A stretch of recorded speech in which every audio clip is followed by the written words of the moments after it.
Hello दोस्तों, KG classes में आपका स्वागत है।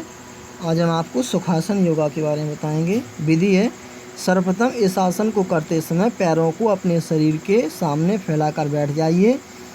दाएं पैर को मोड़कर पंजे को बाईं जांघ के नीचे रखिए। अब बाएं पैर को मोड़कर पंजे को दाईं जांघ के नीचे रखिए एवं हाथों को घुटनों पर रखते हैं। सिर, गर्दन, पीठ एक सीध में रखें एवं कमर को सीधा रखते हैं। नेत्र खुले रखते हैं। लाभ, सुखासन में व्यक्ति को अनेक लाभ मिलते हैं। यह मन की चंचलता को दूर कर एकाग्रता को बढ़ाता है, शरीर को लचीला बनाता है। सुखासन करने से रीढ़ की हड्डी में लाभ मिलता है। यह पाचन संस्थान को लाभ देता है, जोड़ों के लिए लाभकारी है। किसे करना है? इसे सभी उम्र के व्यक्ति कर सकते हैं। सावधानी, जिन लोगों का शरीर लचीला ना हो, शरीर में कड़ापन हो, वे व्यक्ति इस आसन को अभ्यास के शुरू के दिनों में पैरों की स्थिति को बदल कर अभ्यास कर सकते हैं एवं अभ्यास को बढ़ा सकते हैं। सेकंड, पीठ दर्द, सर्जरी, उच्च रक्तचाप, भारी शरीर वाले बहुत मोटे ना करें। दूसरा है संकल्प आसन विधि। सर्वप्रथम हम अपने आसन पर पैरों को मोड़कर सुखासन में बैठ जाते हैं। पीठ और गर्दन सीधी रखते हैं तथा अपनी आंखें बंद रखते हैं। हाथों की हथेलियों को घुटनों पर रख लेते हैं। हम अपने मन में यह धारणा रखते हैं कि ईश्वर की कृपा हम पर निरंतर हो रही है। यह अनुभव लगभग 15 सेकंड तक करते हैं और यह प्रार्थना करते हैं कि हे ईश्वर, हमें उत्तम स्वास्थ्य एवं शक्ति हमारे जीवन में प्रदान कीजिए। यह सब आपकी कृपा से हो रहा है। लाभ, हमारे शरीर को उत्तम स्वास्थ्य प्रदान करता है, हमारे शरीर व मन का संतुलन बनाए रखता है, वह मन में प्रसन्नता देता है, हमारे शरीर के आंतरिक विकास में सहायक है। यह हमारे जीवन में अंतर्मुखी चेतना को बढ़ाता है। किसे करना है? यह आसन सभी व्यक्ति कर सकते हैं। सावधानी, फर्स्ट, योगा अभ्यास करने से पूर्व संकल्प आसन करना अनिवार्य है। सेकंड, हाथ पैर स्थिर रखना चाहिए। थर्ड, यह आसन एकाग्रचित होकर एवं चिंताओं से मुक्त होकर करना चाहिए जिससे अधिक से अधिक लाभ हो सके। थर्ड, संवाहन आसन विधि। सर्वप्रथम हम पैरों को सामने की ओर मोड़कर सुखासन में बैठ जाते हैं। पीठ व गर्दन सीधी रखते हैं। हथेलियों की ओर उंगलियों की सहायता से हम अपने संपूर्ण चेहरे पर हल्का दबाव देते हैं। इसके पश्चात ऐसा ही संपूर्ण सिर पर करते हैं। फिर दाएं हाथ की हथेली से बाएं हाथ को नीचे से ऊपर सम्मान करते जाते हैं। फिर हाथ के निचले हिस्से से नीचे से ऊपर की ओर सम्मान करते जाते हैं। फिर बाएं हाथ की हथेली से दाएं हाथ का सम्मान करते हैं। इसके पश्चात दोनों हाथों की हथेलियों व उंगलियों से पेट का बायां हिस्सा नीचे से ऊपर की ओर सम्मान करते हैं। ठीक इसी प्रकार से पेट का दायां हिस्सा भी नीचे से ऊपर की ओर सम्मान करते हैं। फिर इसके पश्चात यथासंभव पीठ को नीचे से ऊपर की ओर सम्मान करते हैं। अब दोनों हाथों की हथेलियों व उंगलियों से बाएं पैर के अंगूठे से लेकर जंघा तक सम्मान करते हैं। ठीक इसी प्रकार दाएं पैर का भी अंगूठे से लेकर जंघा के जोड़ तक सम्मान करते हैं। लाभ, संपूर्ण शरीर में वात, पित्त, कफ का संतुलन बनाए रखता है, रक्त संचालन को ठीक रखता है, मांसपेशियों की क्रिया एवं रक्तचाप में लाभकारी है, अनिद्रा में लाभकारी है, जीवन में स्फूर्ति प्रदान करता है तथा शारीरिक दुर्बलता को दूर करता है। किसे करना है? सभी व्यक्ति इस आसन को कर सकते हैं। किसे नहीं करना है? ज्वर से पीड़ित व्यक्ति, हृदय रोगी व्यक्ति, पीठ दर्द, त्रिकशूल, सियाटिका, सर्जरी वाले व्यक्ति ना करें तथा गर्भवती महिलाएं इस आसन को ना करें। सावधानी, फर्स्ट, शरीर के प्रत्येक अंग का सम्मान नीचे से ऊपर की ओर ही करना चाहिए। सेकंड, सम्मान आसन को विधि निर्देशानुसार ही करना चाहिए। थर्ड, सम्मान करते समय बल का प्रयोग ना करें। फोर्थ, सिद्धासन विधि। इस आसन में सर्वप्रथम पैरों को सामने फैलाकर बैठ जाते हैं। अब दाएं पैर को मोड़िए और उसके तलवे को बाईं जांघ से इस प्रकार सटा लीजिए कि एड़ी का दबाव सीवनी व गुदा द्वार के मध्य भाग पर रहे। अब बाएं पैर को मोड़िए और इसके पंजे को दाहिनी पिंडली के ऊपर रखिए। इस आसन को करते वक्त प्रजनन अंग के ठीक ऊपर बस्ती की हड्डी पर अपनी बाईं एड़ी का दबाव रखें। अब बाएं पैर की अंगुलियों तथा पंजे के बाहरी भाग को दाईं पिंडली और जंघा की मांसपेशियों के बीच में फंसाइए। इसी प्रकार दाएं पैर की अंगुलियों को ऊपर या नीचे से पकड़कर बाईं पिंडली व जांघ के बीच में फंसाइए। इसमें घुटने जमीन पर तथा बाईं एड़ी दाईं एड़ी के ऊपर रखते हुए आपके पैर एक प्रकार से बंध जाएंगे। इस आसन में आपकी रीढ़ को स्थिर तथा सीधा इस प्रकार रखें जैसे उसे जमीन में स्थिर कर दिया गया हो। लाभ, इसमें मूलबंध व वज्रोली मुद्रा स्वतः लग जाते हैं। काम शक्ति की तरंगें रीढ़ प्रदेश से मस्तिष्क तक पहुंचने लगती हैं। यह आसन काम संबंधी क्रियाकलापों में अभ्यासी को संयम प्रदान करता है, जिसे चाहे वह ब्रह्मचर्य के पालन में, काम शक्ति की आध्यात्मिक प्रगति के लिए उद्रेत ऊपर की ओर में प्रयोग करे अथवा इंद्रियों व काम शक्ति के क्रियाकलापों पर अधिक नियंत्रण प्राप्त करने में प्रयोग करे। यह समस्त स्नायु संस्थान की कार्य प्रणाली को शांत एवं सामान्य स्थिति में रखता है एवं यह आसन संपूर्ण स्वास्थ्य प्रदान करता है, दीर्घायु प्रदान करता है। किसे करना है? पूर्ण स्वस्थ पुरुष ही इस आसन को करें। किसे नहीं करना चाहिए? सियाटिका, त्रिशूल और रीढ़ के निचले भाग की गड़बड़ी से पीड़ित व्यक्तियों को सिद्धासन नहीं करना चाहिए। जो व्यक्ति दीर्घ अवधि तक रीढ़, गर्दन, सिर एक सीधी स्थिति में रखने में असमर्थता महसूस करते हों, वे इस आसन को ना करें। नोट, सिद्धासन केवल पुरुषों को ही करना चाहिए।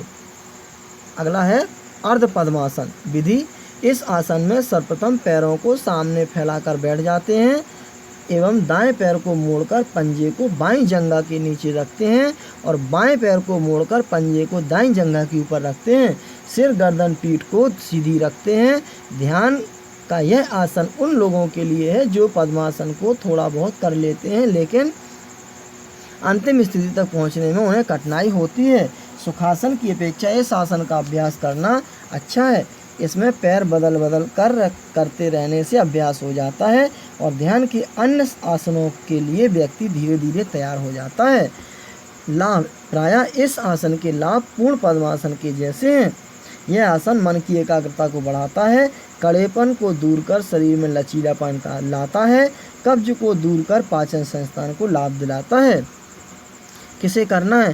पूर्ण स्वस्थ व्यक्ति ही इस आसन को करें। किसे नहीं करना है? ज्वर से पीड़ित व्यक्ति, हृदय रोगी, पीठ दर्द, त्रिशूल, सियाटिका, सर्जरी वाले व्यक्ति ना करें तथा गर्भवती महिलाएं इस आसन को ना करें। पद्मासन विधि।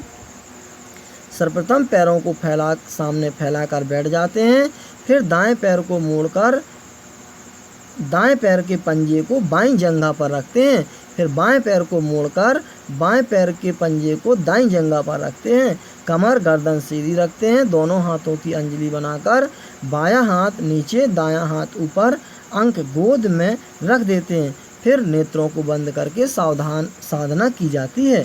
लाभ, इस आसन पर अधिकार प्राप्त होने के पश्चात साधक लंबे समय तक इस आसन में स्थिर रह सकता है। शरीर और मन पर नियंत्रण आ सकता है क्योंकि शरीर और मन में आपसी संबंध होता है। सफल ध्यान के लिए स्थिरता पहली पीढ़ी है। स्नायु संस्थान को लाभ पहुंचाता है। शारीरिक, स्नायुविक, भावात्मक समस्याओं से छुटकारा दिलाने में पद्मासन सहायक है। इस आसन को करने से जठर अग्नि तीव्र होती है। किसे करना है? पूर्ण स्वस्थ व्यक्ति ही करें। शरीर सामर्थ्य अनुसार आसन का अभ्यास करें। किसे नहीं करना चाहिए? ज्वर से पीड़ित, हृदय रोगी, पीठ दर्द, त्रिशूल, सियाटिका, सर्जरी वाले व्यक्ति ना करें तथा गर्भवती महिलाएं इस आसन को ना करें। अगला है समासन विधि। सर्वप्रथम दोनों पैरों की एड़ी, पंजे, घुटनों को मिलाकर बैठ जाते हैं। कमर, पीठ सीधी रखते हैं और हाथों को जंघाओं पर रखते हैं। फिर बाएं पैर को मोड़कर एड़ी को सीवनी पौरस ग्रंथि के पास लगाते हैं तथा पंजा दाईं जंघा के पास रहे। फिर दायां पैर मोड़कर बाएं पैर के पास जमाते हैं और हाथों को आराम के साथ घुटनों पर रखते हैं। इस स्थिति में 5 से 20 सेकंड रुकते हैं। फिर सामने की ओर पैरों को वापस में खोल देते हैं और पूर्ववत पैरों की स्थिति में आ जाते हैं। लाभ, रीढ़ के लिए लाभदायक है। प्रजनन संबंधी गड़बड़ी को सुधारता है, मस्तिष्क की कार्यक्षमता को बढ़ाता है, शरीर को सुंदर बनाता है, शरीर की प्रतिरोधात्मक क्षमता को बढ़ाता है, पाचन संस्थान को सुधारता है। किसे करना है? पूर्ण स्वस्थ व्यक्ति ही इस आसन को करें। किसे नहीं करना है? ज्वर से पीड़ित, हृदय रोगी, पीठ दर्द, त्रिशूल सियाटका सर्जरी वाले व्यक्ति ना करें तथा गर्भवती महिलाएं इस आसन को ना करें। नोट, व्यायात्मक ढंग से इस आसन को ना करें। अगला है स्वास्थ्य का आसन विधि।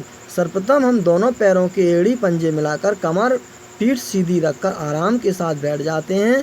हथेलियों को जंघाओं पर रखते हैं, फिर दाएं पैर को मोड़ते हैं तथा पंजा बाएं पैर की जंघा के पास जमा देते हैं और बाएं पैर को मोड़कर बाएं पंजे को दाएं जंघा के पास तथा पिंडली के बीच में रख देते हैं। दोनों हाथों की हथेलियों को दोनों घुटनों पर जमा देते हैं। इस स्थिति में 5 से 20 सेकंड रुकते हैं।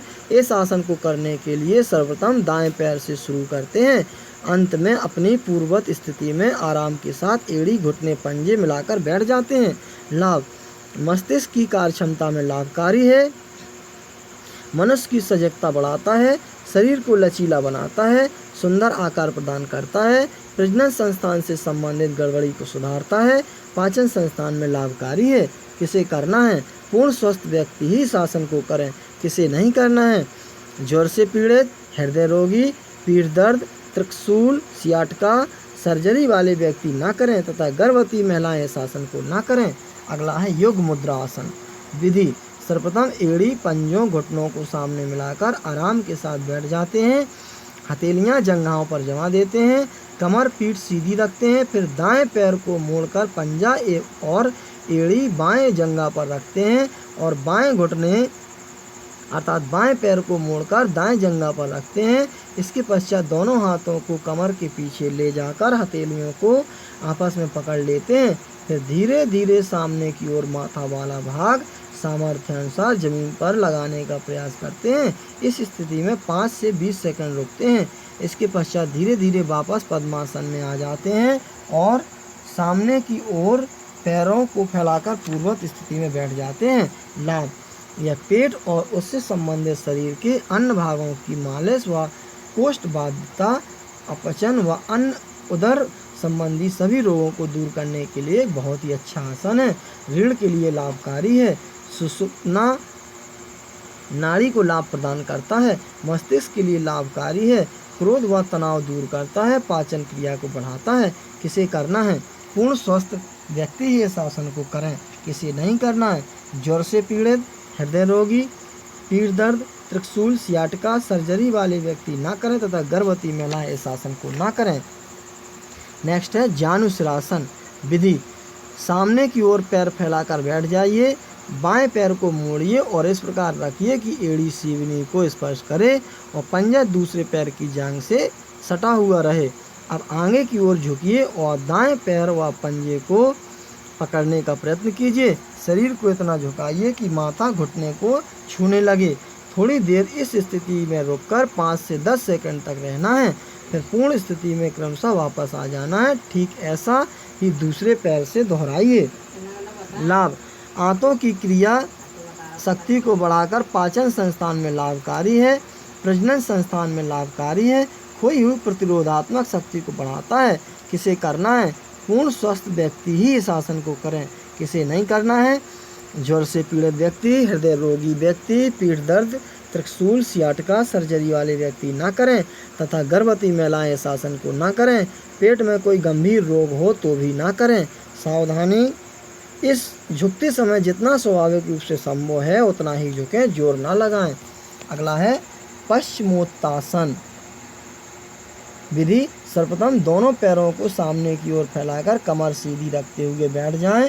हथेलियों को वापस आराम के साथ जंघाओं पर रख लेते हैं, फिर धीरे धीरे दोनों हाथों को उठाकर ऊपर की ओर ले जाते हैं, जिससे हाथ सिर के दोनों तरफ रहें। हाथों को धीरे धीरे से सामने की ओर जितना संभव हो सके झुकाते हैं और हाथों से पैरों के अंगूठे पकड़ते हैं, परंतु शरीर की मांसपेशियों पर ज़्यादा जोर नहीं डालते, ना ही घुटनों ऊपर उठने देते हैं। सिर को घुटनों से लगाते हैं। आरंभ में अभ्यासी को जितना बने सामर्थ्य अनुसार करना चाहिए, तनाव खिंचाव ना आने पाए। इस पूरी क्रिया को आराम से करना है, शक्ति लगाकर नहीं करना है। इस स्थिति में 5 से 10 सेकंड रुकना है। धीरे धीरे वापस अपनी स्थिति में क्रमशः लौट कर आ जाते हैं और विश्राम करते हैं। 3 से 5 बार तक करते हैं। लाभ, यह आसन कमर एवं नितंब की मांसपेशियों को स्वस्थ करता है, पेट की अनावश्यक चर्बी को दूर करता है, कब्ज दूर करता है और उदर के सभी अंगों पर विशेष दबाव डालता है। मधुमेह के रोगियों को लाभ देता है, कमर के लिए भी लाभकारी है, स्त्रियों के प्रजनन अंगों के रोगों को दूर करने में विशेष लाभकारी है, मस्तिष्क की नाड़ियों पर आश्चर्यजनक प्रभाव डालता है। आध्यात्मिक लाभ के लिए यह एक बहुत ही शक्तिशाली आसन है और योग संबंधी सभी प्राचीन ग्रंथों ने इसको अत्यधिक महत्वपूर्ण स्थान दिया गया है। किसे करना है? पूर्ण स्वस्थ व्यक्ति ही इस आसन को करें। किसे नहीं करना है? ज्वर से पीड़ित व्यक्ति, हृदय रोगी व्यक्ति, पीठ दर्द, त्रिशूल सियाटिका सर्जरी वाले व्यक्ति ना करें तथा गर्भवती महिलाएं इस आसन को ना करें। सावधानी, झुकते समय जितना स्वाभाविक रूप से संभव हो उतना ही झुकें, जोर ना लगाएं। अगला है वक्रासन विधि। सर्वप्रथम हम दोनों पैरों को सामने की ओर फैलाकर बैठ जाते हैं, दोनों एड़ी व पंजे मिलाकर रखते हैं, हथेलियां जंघा पर रखते हैं, कमर पीठ सीधी रखते हैं, बाएं पैर को मोड़कर पंजे को दाएं पैर के घुटने के पास जमीन पर जमा देते हैं, दाएं हाथ को मोड़कर बाएं पैर के घुटने व जंघा पर जमा कर देते हैं, फिर बाएं हाथ को पीछे की ओर मोड़कर हाथ को सीधा करते हैं और पेट, सिर, गर्दन वाला भाग भी बाएं तरफ मोड़ते हैं। हल्का सा सिर को पीछे की तरफ मोड़कर देखते हैं और बाएं हाथ को सीधा रखकर हथेली को जमीन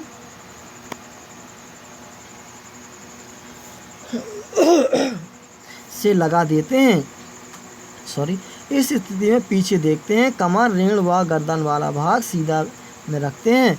इस स्थिति में 5 से 10 सेकंड रुकते हैं। इसके पश्चात अपनी पूर्व स्थिति में क्रमशः वापस आ जाते हैं। इसी प्रकार दूसरे पैर से दाएं पैर से करते हैं, एड़ी व पंजे मिलाकर रखते हैं तथा हाथ जंघा पर रखकर बैठ जाते हैं। एक बार दोनों तरफ इस आसन को करते हैं। लाभ, यह आसन पाचन संस्थान के लिए लाभकारी है, संपूर्ण रीढ़ की हड्डी मेरुदंड के लिए लाभकारी है, शरीर के जोड़ों के लिए लाभकारी है, मधुमेह रोग में लाभकारी है। किसे करना है? पूर्ण स्वस्थ व्यक्ति ही इस आसन को करें। किसे नहीं करना है? ज्वर से पीड़ित व्यक्ति, हृदय रोगी व्यक्ति, पीठ दर्द, त्रिशूल सियाटिका सर्जरी वाले व्यक्ति ना करें तथा गर्भवती महिलाएं इस आसन को ना करें। सावधानी, शरीर को दाएं व बाएं उतना ही मोड़ें जितना सहज हो, शक्ति ना लगाएं। अगला है गौरक्षा आसन विधि। सर्वप्रथम हम दोनों पैरों को सामने मिलाकर बैठ जाते हैं और हथेलियों को अपनी जंघाओं पर जमा देते हैं, पीठ, गर्दन, कमर सीधी रखते हैं, फिर दोनों पैरों के घुटनों को मोड़कर दोनों पंजों, एड़ियों को आपस में मिलाकर बैठते हैं। दोनों हाथों की हथेलियों से पंजों को पकड़ लेते हैं तथा सामने की ओर दृष्टि रखते हैं। फिर एक साथ दोनों घुटनों को आराम के साथ सामर्थ्य अनुसार ऊपर ले जाते हैं और इस स्थिति में 5 से 10 सेकंड रुकते हैं। फिर दोनों घुटनों को नीचे ले जाते हैं। घुटनों को नीचे लाने में शक्ति नहीं लगाना है। अब दोनों पैरों को धीरे धीरे सामने की ओर खोलकर फैला देते हैं और विश्राम करते हैं। ऐसा 1 से 3 बार करते हैं। लाभ, प्रजनन संस्थान के लिए लाभकारी है। इस आसन को करने से वृद्धावस्था शीघ्र नहीं आती, स्मृति तीव्र होती है, पुरुष गिनती के लिए लाभकारी है, अतिरिक्त चर्बी को कम करता है। किसे करना है? पूर्ण स्वस्थ व्यक्ति इस आसन को करें। किसे नहीं करना है? ज्वर से पीड़ित व्यक्ति, हृदय रोगी व्यक्ति, पीठ दर्द, त्रिशूल सियाटिका सर्जरी वाले व्यक्ति ना करें तथा गर्भवती महिलाएं इस आसन को ना करें। गौमुखासन विधि। इस आसन को करने के लिए सर्वप्रथम हम दोनों पैरों की एड़ी, पंजों, घुटनों को मिलाकर तथा हाथों को जंघाओं पर रखकर आराम के साथ बैठ जाते हैं तथा कमर व पीठ सीधी रखते हैं। इसके पश्चात बाएं पैर को मोड़कर एड़ी को दाएं जंघा व पुट्ठे के पास जमाते हैं और दाएं पैर को मोड़कर बाएं पुट्ठे व जंघों के पास जमाते हैं। दायां घुटना बाएं घुटने के ऊपर रखते हैं, दायां हाथ सिर के पीछे ले जाते हुए और बायां हाथ नीचे ले जाते हुए पीठ के पीछे से हथेलियों को आपस में पकड़ लेते हैं। आराम के साथ इस स्थिति में 5 से 20 सेकंड रुकते हैं और फिर हाथों को छोड़ देते हैं। इसी प्रकार दूसरे पैर तथा हाथ से आराम के साथ दोहराते हैं। दोनों हाथों पैरों से क्रमशः करने के बाद पैरों हाथों को खोल देते हैं। दोनों पैरों को सामने से मिलाकर तथा हाथों को जंघाओं पर रखकर पीठ कमर सीधा रखकर बैठ जाते हैं। लाभ: पीठ दर्द, कंधों का कड़ापन दूर होता है, वक्ष स्थल पुष्ट होता है, वृक्क गुर्दों को सक्रिय करता है, पाचन संस्थान को सुधारता है और प्रजनन संस्थान में सुधार करता है। किसे करना है? पूर्ण स्वस्थ व्यक्ति ही इस आसन को करें। किसे नहीं करना है? ज्वर से पीड़ित व्यक्ति, हृदय रोगी व्यक्ति, पीठ दर्द, त्रिशूल, सियाटिका, सर्जरी वाले व्यक्ति ना करें तथा गर्भवती महिलाएं इस आसन को ना करें। वज्रासन विधि: इस आसन में सर्वप्रथम दोनों पैरों को सामने की ओर आपस में मिलाकर आराम से बैठ जाते हैं और दोनों हथेलियों को अपनी जंघाओं पर रखते हैं। कमर एवं पीठ को सीधा रखते हैं। फिर बाएं हाथ की सहायता से बाएं पैर को मोड़ते हैं तथा दाएं हाथ की सहायता जमीन पर लेते हैं। ठीक इसी प्रकार से दोनों हाथों से जमीन का सहारा लेते हुए दाएं हाथ से बाएं पैर को मोड़ते हैं तथा एड़ियां फैलाकर तथा दोनों पंजों को मिलाकर बैठते हैं। दोनों घुटने आपस में मिले हों तथा दोनों हाथों को घुटने पर रखते हैं। जैसे जैसे हम क्रमशः आसन में जाते हैं ठीक उसी प्रकार हाथों की सहायता लेकर वापस आ जाते हैं। यह आसन 1 से 3 बार करते हैं और विश्राम करते हैं। नोट: शरीर सामर्थ्य अनुसार इस आसन का समय घटा बढ़ा सकते हैं परंतु 10 मिनट से ज़्यादा नहीं करते हैं। लाभ: पैरों की मांसपेशियों को शक्ति देता है, जोड़ों, पुट्ठों, जंघाओं को लाभ पहुंचाता है।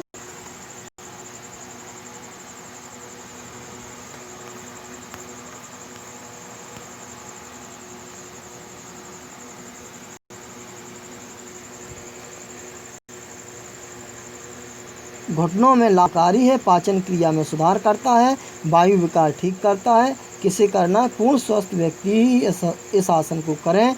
किसे नहीं करना है?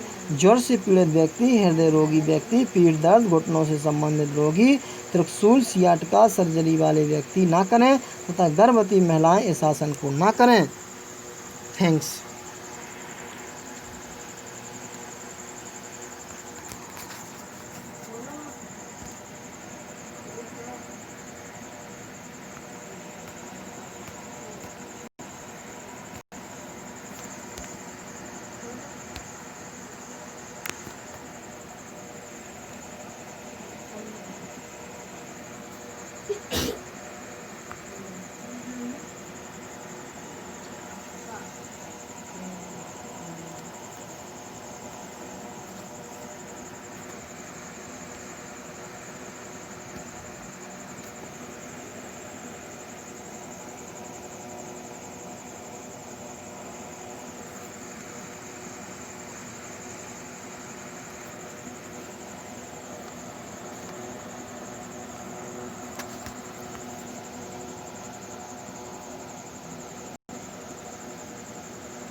चाहिए ना।